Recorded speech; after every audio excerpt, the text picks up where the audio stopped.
So hello guys, welcome back to the new tutorial. In this tutorial, we are going to see how to create measure using product function in Power BI. For this tutorial, again, I'll be working with this online retail data set. It has columns like order date, category, profit, and sales. Now let's say we want to find out the product of all the sales values using measures. So let's see how we can do this.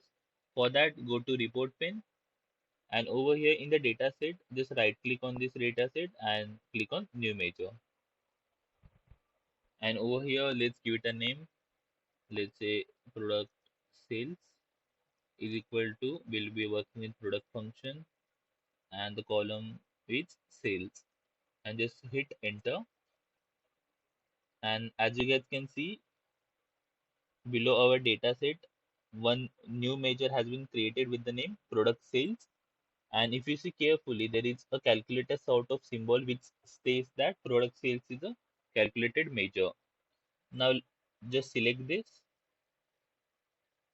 and I don't want bar chart over here. I just want a card. So as you guys can see, this is the product of all the sales value that we have in our data set. So in this way, we can create measure using product function in Power BI. Thank you so much for watching this video. Stay tuned for more upcoming videos.